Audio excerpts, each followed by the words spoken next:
Good morning, ladies and gentlemen. I'd like to welcome you to County Court at Law Number 2. My name is Judge Terrence Holmes.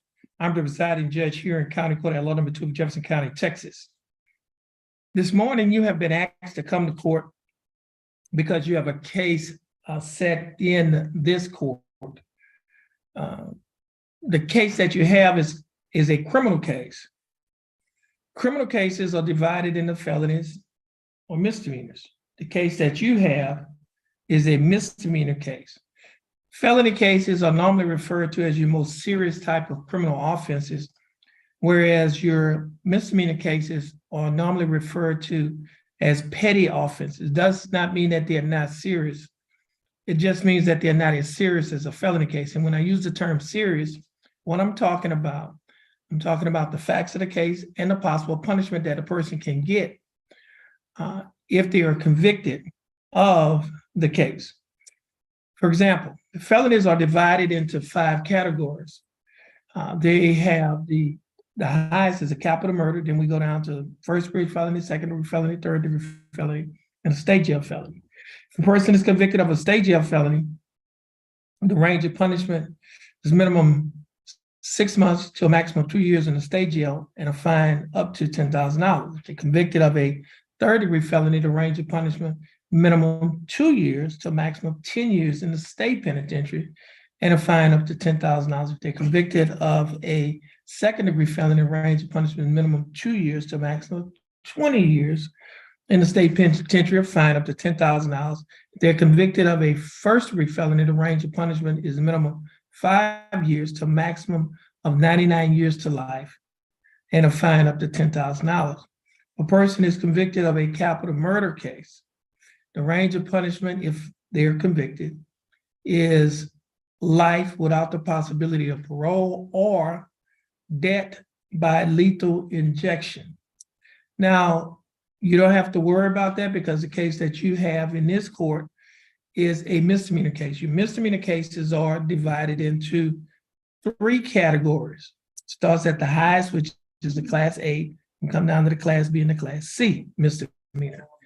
If you are convicted of a Class C misdemeanor, Class C misdemeanors are those cases that are normally handled in the city court or the JP court, justice court. Now, for example, a seatbelt, not wearing your seatbelt is a Class C misdemeanor. Not having your inspection sticker is a Class C misdemeanor. Now, the range of punishment for a Class C misdemeanor is fine only. You cannot get jail time for the Class C misdemeanor. It's only by a fine. You only can get a fine. However, if you fail to pay the fine, then the fine is converted to community service. If you fail to do community service or pay your fine, then the court can issue what is called a capias pro fine. That means a warrant for your arrest for the fine. And with the capias pro fine, you either have to pay the full amount of the fine or you'd have to serve jail time to sit out the fine that you didn't pay. If you are convicted of a Class B misdemeanor, the range of punishment is minimum 0 days to maximum 180 days, which is 6 months in the county jail, a fine from $0 to $2,000, or you could be given both such fine and confinement. If you're convicted of a Class A misdemeanor, range of punishment is 0 days to a maximum of 365 days, which is a year in the county jail, a fine from $0 to $4,000, or you could be given both such fine and confinement. Now, you may be eligible for one of 2 types of probation. One type of probation is called unadjudicated probation. With the unadjudicated probation, that simply means that you will not have a conviction on your record, and if you successfully complete the unadjudicated probation, the case will be dismissed and you may qualify for what we call a non-disclosure. It basically means that we cannot disclose the fact that you were on deferred probation to the general public. Now, the other type of probation is called adjudicated probation. One is unadjudicated, the next one is adjudicated. With the adjudicated probation, it does result in a conviction on your record. However, there's something that is called judicial clemency, which means that the court can set aside your conviction and you will not have a conviction on your record. However, in order to qualify for that, you have to, one, successfully complete the probation. The time for your probation has to expire, and you have to be discharged off of the probation. And so the court can, as I said earlier, can set aside your conviction. However, now when we say set aside your conviction, that means you won't have a conviction. However, if you get a subsequent conviction, another conviction later on, then this case where you got judicial clemency from can be brought back up. It could be resurrected, brought back up, revived, and used against you. And if you try to get a license with CPS, they can deny giving you a license, or if you have a license, they can revoke or suspend that license.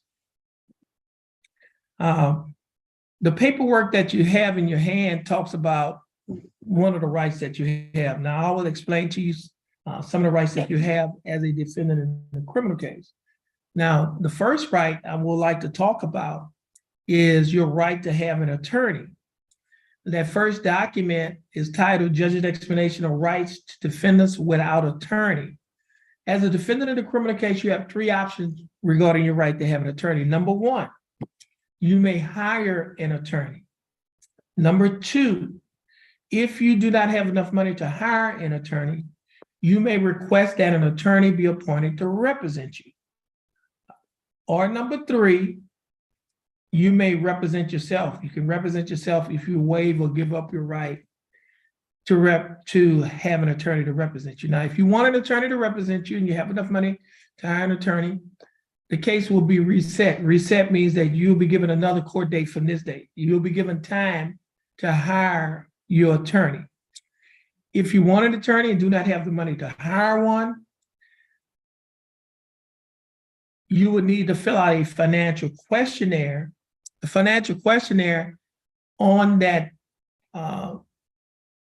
document is included with those documents that you have on the clipboard. Is titled Jefferson County Affidavit of Indigence. That's the financial questionnaire that I'm talking about. Now, you'll be required to fill out that financial questionnaire so that the proper person can determine whether or not to appoint an attorney to represent you. You may not speak to the prosecutor. Now, if you want to represent yourself, that is, you want to waive your right to an attorney and represent yourself, then you'll have an opportunity to speak to the prosecutor. However, you may not speak to the prosecutor, then a prosecutor is the assistant district attorney who works for the Jefferson County District Attorney's Office. You will not be able to speak to that prosecutor unless you first sign a waiver of your right to be represented by an attorney. The waiver of your right is the second page on that document, and it is titled Waiver for Counsel for Purposes of Entering a Guilty Plea or Proceeding to Trial. You would have to read and sign that document. I'm going to go over that document with you after I finish going over this document. But as I mentioned earlier, you cannot speak to the prosecutor about your case unless you first sign a written waiver of your right to be represented by an attorney. Now, be aware that there are dangers to self-representation. Waiving your right to an attorney may result in a worse outcome for you and your case, including the loss of significant legal rights and opportunities relating to military service, possession of a firearm, housing and public benefits, child custody, immigration status for non-citizens, and employment.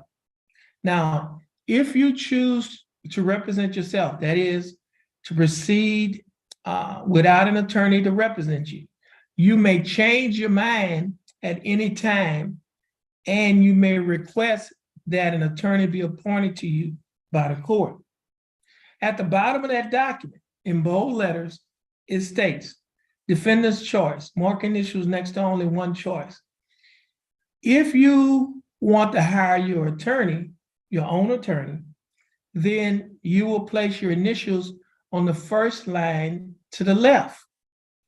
If you have already hired an attorney to represent you in this case, then you will place your initials on the second line to the left and the name of the attorney on the line to the right.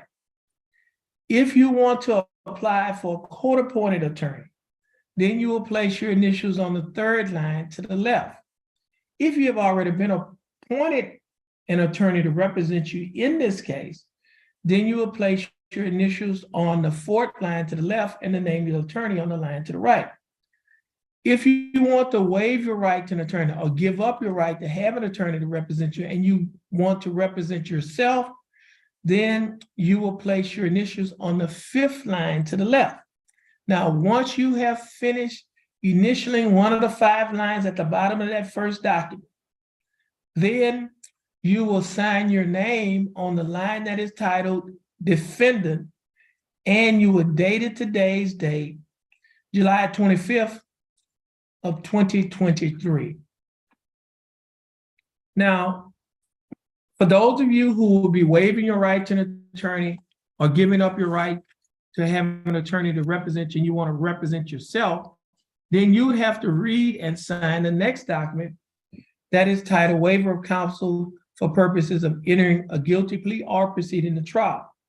And it states as follows: I have been advised of the nature and charges against me and the dangers and disadvantages of self-representation.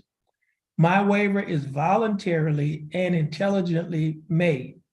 Furthermore, I have been advised this 25th day of July of 2023 by the County Court at Law number 2 of my right to representation by counsel in the case pending against me. I have been further advised that if I'm unable to afford counsel, one will be appointed for me free of charge, understanding my right to have counsel appointed to me free of charge. If I'm not financially able to employ counsel, I wish to waive that right and request the court to proceed with my case without an attorney being appointed for me. And if that's your choice, it says, I hereby waive my right to counsel.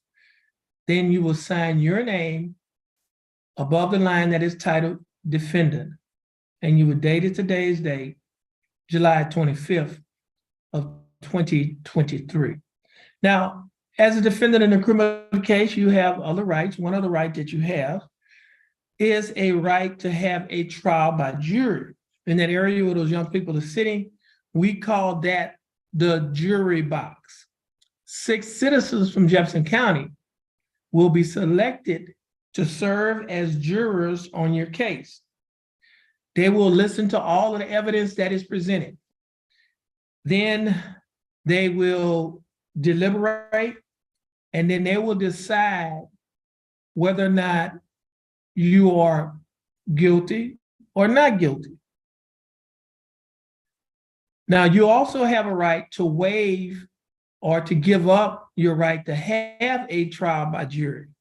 And by doing so, you will not be having a jury to decide whether or not you are guilty or innocent. Your case will come before the judge or the court in one of 3 ways. One way it can come before the judge is by way of a trial. We call that a bench trial. It's a trial without a jury. It's a trial before a judge only. Then the judge will listen to all of the evidence. The judge will decide, after listening to all of the evidence, whether or not you are guilty or not guilty. Now, you can waive your right to have the jury decide or the judge decide if you just want to enter a plea of guilty or if you want to enter a plea of no contest. For example, you can enter a plea of not guilty. If you enter a plea of not guilty, you're telling the court that you did not commit the offense that you've been charged with. If you enter a plea of guilty, you're telling the court that you committed the offense that you've been charged with. Or if you enter a plea of no contest or no contendere, you're telling the court that you will not be fighting or you will not be contesting the charges against you. Now, if you do not want a trial by jury or by judge, and if you want to enter a plea of guilty or no contest, then your case will come before the judge, and the judge, it can come before the judge by way of an agreed plea bargain. What that means is you and the state or the district attorney or the prosecutor have worked out an agreement to settle your case. And then once you have settled your case with them, then it comes before the court to see whether or not the court will accept or reject the plea bargain agreement. Now, for example, let's say you and the state has reached an agreement, and the agreement is for you to do 5 days in jail. And it comes before the judge could either accept that agreement or reject that agreement. If the judge rejects that agreement, then at that point, you can take back your plea. You can say, well, judge, I withdraw my plea of either guilty or no contest. I take it back. And so you have a right to do that if the judge does not follow the plea bargain agreement that you have made with the state. Now, if the judge does follow the plea bargain agreement, and if you want to, within 30 days, you want to appeal your case, and that's you want a higher court to look at your case because you think you've been wrongfully convicted or the court has committed an error by convicting you, then you have to get permission from the court or from the judge who followed the plea bargain agreement to allow you to appeal the case. If the judge allows you to appeal the case, then your case will go upstairs to the 3rd floor to the 9th Court of Appeals. They will review your case. They could either accept or deny your appeal. Or for example, if they accept your appeal, then they can either find you not guilty or they can send the case back down to this court to order this court to give you a whole new trial. If they deny your appeal, then at that point, you can appeal it to a higher court than the 9th Court of Appeals. You can appeal it to the highest criminal court in the state of Texas, which is called the Texas Court of Criminal Appeals. You will have to file what we call a pro se petition for discretionary review. Pro se means that you will be filing this without the assistance of a lawyer. You'll be representing yourself. And you'll be asking the Texas Court of Criminal Appeals to review your petition. If they can either grant or deny your petition. If they grant your petition, they can find you simply not guilty, or they can order this court to give you a whole new trial, or they can order the Court of Criminal Appeals to review another matter. If they deny your appeal, then at that point, your conviction will stand. Now, the last way that your case can come before the court is by way of an unagreed plea bargain agreement. Now, agreed plea bargain agreement means that you and the state has reached an agreement. An unagreed plea bargain agreement means that you and the state have not reached an agreement to settle your case. And you want the judge to assess the punishment in your case. We call that an unagreed plea bargain agreement. Now, another right that you have, besides having a right to have an attorney, a right to have a jury trial, a right to have a bench trial, a right to have to enter into an agreed plea bargain agreement, or a right to enter into an unagreed plea bargain agreement, you also have a right to have witnesses to come to court. That chair where the microphone is sitting in front of, we call that the witness stand. And what witnesses do, they'll come to court. They can testify either for you or against you. We call that either direct examination. Now, if you're representing yourself, you'll be able to ask questions. If you have an attorney, your attorney will be able to ask the witness questions. We either call that direct examination or cross-examination. Now, you have a right to waive or give up your right to have witnesses to come to court. And what that basically means is that you will not be calling witnesses in your case. It does not mean that the state will not be calling witnesses, because the state will be calling witnesses. You also have a right, a Fifth Amendment right, against self-incrimination. That means you have a right not to testify in your case. The state of Texas or the district attorney's office, prosecutor cannot force you to testify in your case because you have a Fifth Amendment right against self-incrimination. Now, you can waive or give up your Fifth Amendment right against self-incrimination. And if you do so, that simply means that you will be testifying in your case. Now, you also have a right to have what we call discovery. Discovery means you have a right to see the evidence or discover the evidence that the state has against you. You have a right to see the documents, witness statements, your statement, police reports.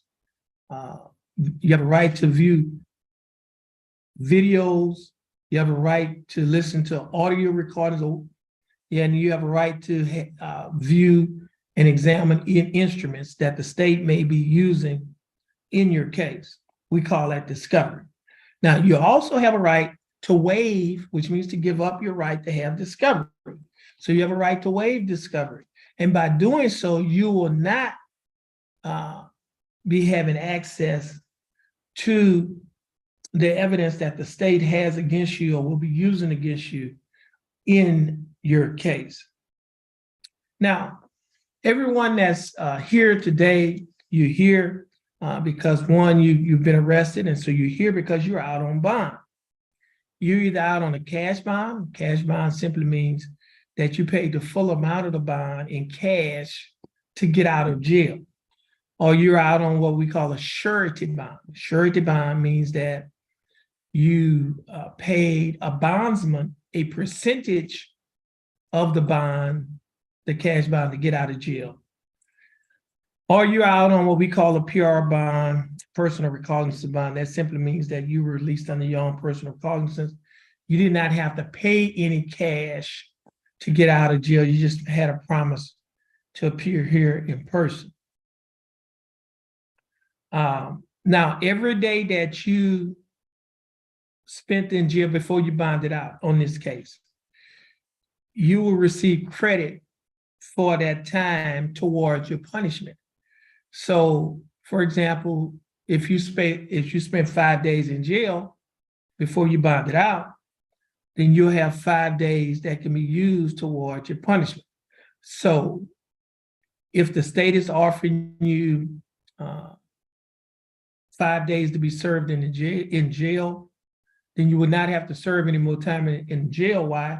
Because you've already served 5 days in jail. Therefore, you'll be given credit for the time that you've already served. Now, if they're offering 7 days in jail and you served 5 days in jail, that means you will only have to serve 2 more days in jail, because you'll be given credit for the 5 days that you have already served, and that 5 days will go toward the 7. And that only means that you would only have to serve 2 more days in jail. Now, every day that you spent in jail also can be used as credit towards your fine and court costs. You receive $100 per day that goes towards your fine and court costs. So if you spend 5 days in jail, that's $500 that will go toward your fine and court costs. So if the state is offering you to settle the case for fine and court costs of $500, and you've already served 5 days in jail, that simply means you will not have to pay anything. Why? Because your 5 days that you spent in jail is $500 that will go towards your fine and court costs. Now, if the state is offering to settle your case fine and court costs of $700, that simply means that you will only have to pay $200. Why? Because you've already served 5 days in jail. That's $500 that will be taken from the $700. That leaves $200 more to be paid. Now, if you cannot pay the $200, then we could put you on what is called a payment plan. That is, we could allow you to pay off the $200 over a period of time, so much money per month. Now, even if we put you on a payment plan, you may not be able to pay it, then we can convert your fine and court costs to community service. Community service means that you will work off the time at a nonprofit organization in our community. So, for example, every hour of community service that you perform, $12.50 will go towards your fine and court costs. So, for example, if you work 8 hours of community service, that's $100 that will go toward your fine and court costs. So, in the example that I gave to you, you were assessed $700 fine and court costs.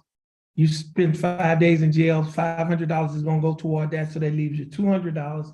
You can't pay the $200. We're going to convert the $200 to community service. And basically what that means is you would have to do 16 hours of community service to pay off the $200 of fine and court costs that you owe. Okay. Now, um, Jefferson County has a program for first-time offenders, people who have not been in trouble before. That program is called pretrial diversion. With pretrial diversion, the district attorney's office will dismiss your case, and you can get it expunged or erased or deleted or wiped off of your criminal record. And the way it works is, first of all, you have to get an attorney to assist you with filing the application for pretrial diversion with the DA's office.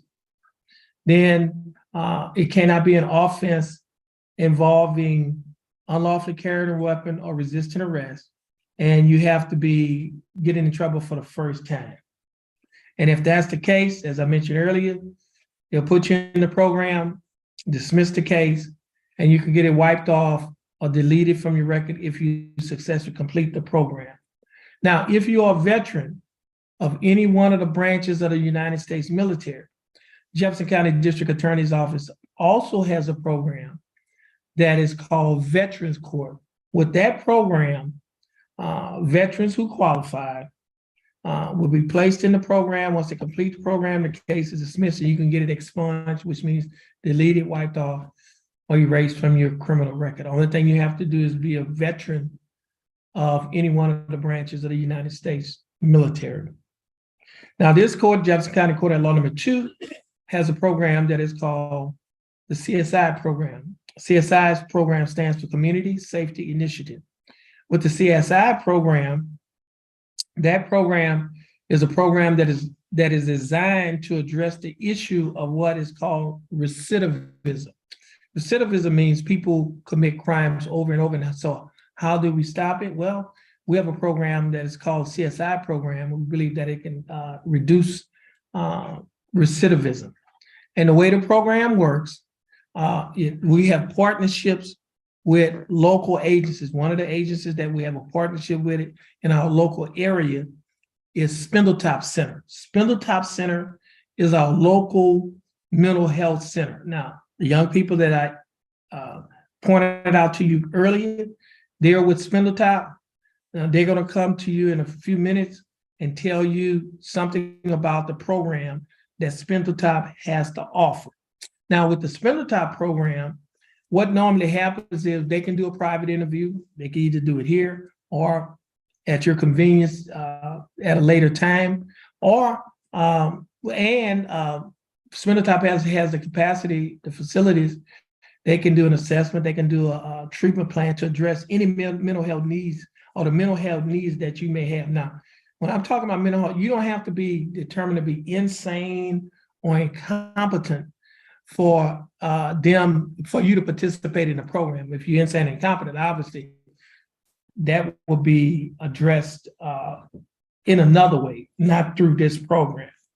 And so with the Spindletop program, if you suffer from anxiety, depression, or any host of mental illnesses, they can let you know whether or not they can address those areas. And if they can address those areas, you may qualify for that program and any other programs that Spindletop has to offer. One other program that they have is called ATAR. ATAR is a drug addiction and alcohol recovery program. With that program, ATAR, along with we have OZAR with the with our local drug and alcohol council, they have a program that is called OZAR. OZAR stands for Outreach, Screening, Assessment, and Referral. ATAR stands for Addiction Treatment and Recovery Program. Those programs are similar. What they can do is they'll do a screening, then they can do an assessment, and they can develop a treatment plan to address your needs, either outpatient or inpatient. If you're unemployed or if you're looking for a better job, we have a partnership with the Golden Triangle Empowerment Center, who has a partnership with Lamar University. Lamar University has a program that is called CICE. CICE stands for Center for Innovation, Commercialization, and Entrepreneurship. It is a job placement It's a job training and a job placement program in the hotel industry, the shipping industry, and the chemical industry. Once you're trained in one of the areas that you select, then they will assist you at getting a job in the area that you're trained in. Now, if you have not finished high school and you'd like to get your GED or your graduate equivalency diploma, then Lamar has the CICE program has a GED program. Now, all of these programs that I just mentioned are free. It does not cost you anything but time. Take out your time from your schedule. And speaking of time, in this court, we do not just give time, we take out time. And what I mean by that is we do not just arrest the problem, we address the problem. And we believe that if we address the problem, we can produce productive people. Believe that productive people would not commit crimes. Why? Because they have too much to lose. And so, as I often say, county court law number 2, we do not have court as usual. We have unusual court. And it's not because we're different, but it's because we're trying to make a difference in the lives of the individuals that come before this court. And we're trying to make a difference in Jefferson County or in the Golden Triangle, the area, the community in which we live. So now, if you're interested in any one of these programs that I just previously mentioned, just let us know. We have brochures that we can give to you. And now at this time, I mentioned to you that we had some folks from Spindletop. We have Chris and we have Deputy Hinton. They're going to come to you and tell you something about the program that Spindletop has to offer. Chris, Deputy Hinton. Your Honor. You're welcome. Good morning. My name is Steve Hinton. I'm a mental health deputy licensed by the state and commissioned with the sheriff here. And this is my coworker, Chris. Chris is a qualified mental health professional. The reason we are here this morning is because the judge has graciously invited us in this courtroom because he cares about every single person who comes. The judge found statistics prove it's those who have legal issues commonly have mental health needs, sometimes substance use disorders, sometimes just a lack of community resources that help you with your particular situation. So, private and mental health, right, things that happen on a basis of being in the court process, not necessarily substance use, sometimes just alcohol and that. But there's a lot of really great community resources that are well funded. They're just not covered. And that's kind of where we come in, because if you are, you're showing up here, you're already managing everything else that's involved in the process, sometimes you can go a little bit over.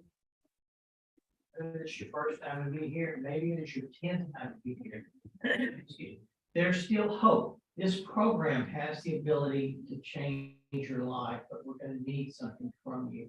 We're going to need you to share your needs with us privately so that we can see how best to serve you and help you in this situation. And Chris is going to explain to you how we can do that. So I remember the judge speaking, we focus mainly on the mental health side. We actually kind of work as a giant loophole.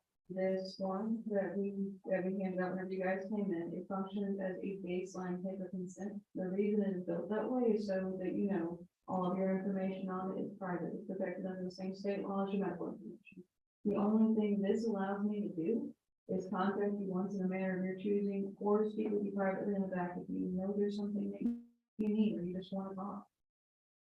And all the information on here is geared towards finding whatever resources best fit your situation, or just the situation of someone you care about. And look, because we recognize a lot of times people come in to court, and maybe it's not necessarily you that you're focused on, even though you're here. Maybe there's someone else you know needs something. We are open and available to talk about anything. Before you leave here today, I want to also give you this flyer. I'll get this in your hands. On the back of it, it has a little explanation about the advantages of the program, but also on the front, it has a 1-800 number. Should you ever find yourself in a place, you can call it. You call that number immediately. I'll put over a little more this speaking of course. But so that number, that 1-800 number, it is almost statewide. So it's really good to keep the pamphlet, even if you don't want to talk to us as much. It's completely okay. Keeping the pamphlet is a great idea because it's a statewide resource. I mean, we understand that a lot of times people will come to court in Jefferson County who are not necessarily from Jefferson County, and sometimes not even anywhere close to it. That number will get you set up with the most affluent resource in your area, and you can still work with people regardless of where you're from. It just depends on what you want to do. On the bottom of this, there is also an option to speak privately today. If you do select yes to that, that means you just go back there whenever we're in the recess or whenever you're done with the court, and you just come. We'll talk about whatever you need to talk about or whatever you want to set up.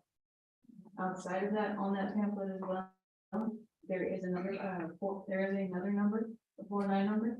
It is to our local office. The only person you would talk to there is our dispatcher Lori, and she can find us. She's very good at finding us. She can find us in severe places. But outside of that, if you put down a way for me to contact you, you will hear from me within a week. We will work as hard for you as you can understand, and all of you already showed up here. If you keep contacting me back, if you keep responding, I will keep working with you. It doesn't, there's no end goal here, and it doesn't cost anything. Any resources we set you up with are going to be either state funded or sliding fees still, because we recognize financial stress is not something to have on this point. It's about telling us what you need. It's a lot of trust that we're asking from you guys. Trusting us to work with you or to help. But I promise we'll get it back to you. In just a few minutes, the court is going to go into recess, and that'll give us an opportunity to visit with y'all out there, and I'll also get this in each of your hands. You'll have it as well, and we'll be able to talk and converse. Thank you, Your Honor. Thank you. Okay, ladies and gentlemen, now the paperwork that you have in your hand, that's on the clipboards. If you need any assistance with that paperwork, we have our court personnel who's here who will be happy to help you with completing the paperwork. Now, once we pick up the paperwork, we're gonna have our court personnel come by and pick up all of the paperwork from you. And then we're gonna go through it, and then we're gonna call you up to the bench one at a time. Now, if you need to use the restroom, there's the male restroom, right, and the female restroom right outside of the door. The male restroom is right in front of County Court at law number 3. And the female restroom is on the opposite side of the hall in front of 172nd District Court. So please do not leave the courthouse, because if you leave the courthouse, a warrant gonna be issued for your arrest, and you're gonna be arrested and placed in Jefferson County Jail. Okay, so at this time, the court is going to go into recess to give our staff an opportunity to help those who need assistance and to pick up the paperwork from you. And I think the folks from Spindle Pop will also be coming by as well. This time, the court will be in recess.